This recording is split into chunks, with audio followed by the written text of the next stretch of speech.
I present HTML5. Salut à tous, j'espère que vous allez bien. Nous revoilà encore une fois pour réaliser une leçon sur les sélecteurs. Nous allons dire que les sélecteurs, ce sont des éléments qui peuvent nous permettre de pointer certaines parties de notre code HTML afin de leur appliquer une mise en forme sous CSS. Et cela va nous permettre d'avoir une bonne façon d'afficher ou de représenter les éléments sur notre site web.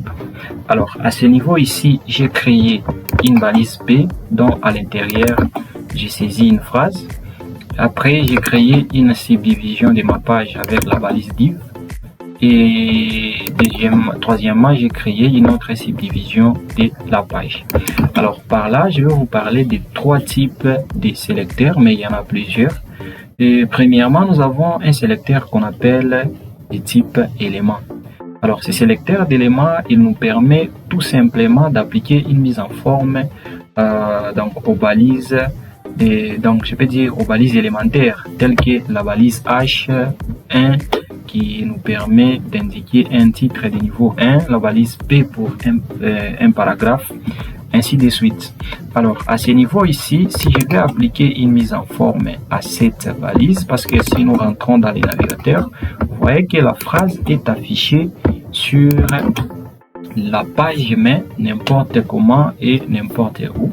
Alors si nous voulons positionner par exemple notre phrase au milieu ici et qu'elle soit en rouge, soulignée et en majuscule. Alors à ce niveau là, nous allons rentrer dans les codes et précisément dans la partie aide de notre page ou de notre code HTML, nous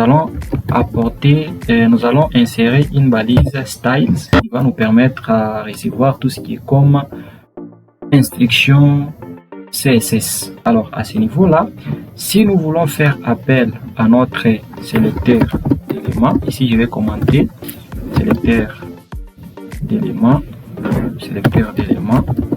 Alors à ce niveau ici, si je vais commenter, je tape la phrase, je fais CTRL/. À ce niveau ici, si je vais appliquer une mise en forme au paragraphe, je vais juste taper le nom de mon paragraphe et puis je vais appeler aux accolades. Et à l'intérieur de ces accolades, je vais dire alors par exemple, je veux que tu affiches en rouge, le red.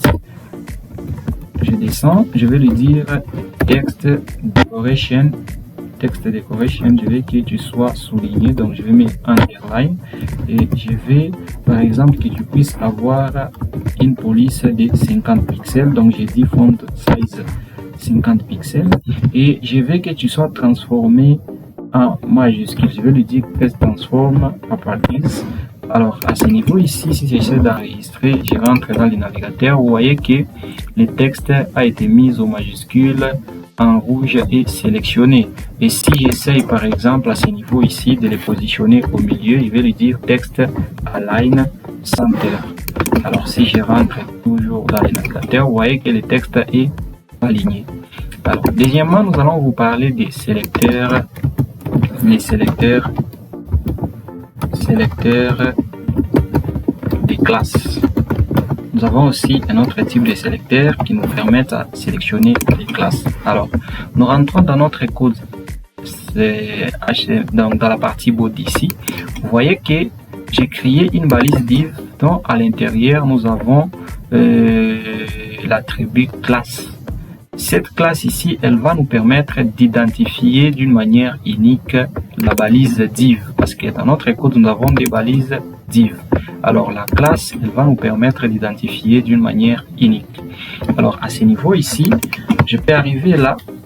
Alors pour faire appel à une classe sous CSS, la première des choses, on commence par un point, puis suivi du nom de la classe. À ce niveau ici, c'est ma classe. Alors je vais copier ça. J'arrive là, je colle. Si je fais appel aux accolades à l'intérieur, maintenant je vais lui dire par exemple, je veux que tu puisses avoir une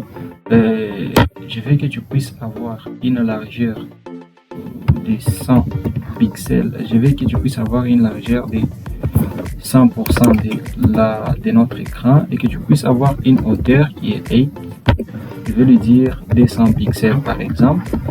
Et je vais aussi que tu puisses avoir une bordure de couleur noire par exemple, de type solide,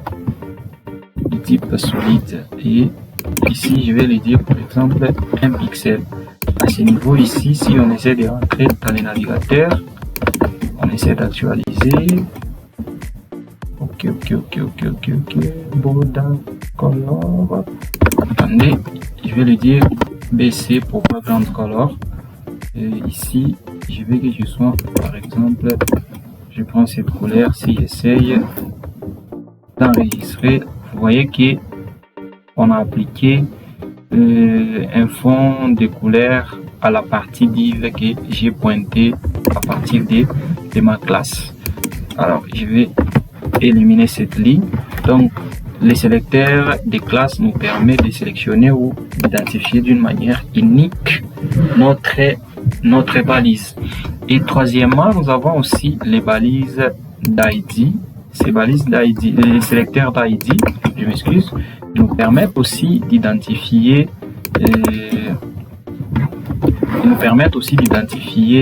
les différentes balises de notre code HTML. Alors à ce niveau, si nous voulons par exemple reproduire la même chose ici, vous devez comprendre que si vous voulez faire appel à une balise portant un ID sous CSS, vous devez commencer par le symbole hashtag. Alors vous allez mettre hashtag suivi du nom de votre classe. Donc je vais dire hashtag ma classe et j'ouvre toujours les accolades. Pourquoi nous ouvrons les accolades? Parce que c'est la norme sous CSS. Nous devons mettre nos codes entre accolades. Alors je vais juste reprendre tout ça, je vais copier et puis j'arrive là, je colle. Ici nous essayons d'enregistrer et qu'on rentre là. Hashtag, voilà, à ce niveau ici ce n'est pas ma classe mais c'est milieu. Regardez bien ici, nous avons notre ID qui porte le nom milieu. Donc je vais copier ça, j'arrive là, je colle. J'essaie d'enregistrer, je rentre dans le navigateur. Vous voyez que ça a été appliqué. Pour créer une différence, on va changer la couleur ici. On va prendre du jaune par exemple. Prenons du jaune. Et là, c'est du vert. Si nous essayons de rentrer là, du jaune vert, je pense. Vous voyez que c'est. Donc, on nous a appliqué une mise en forme.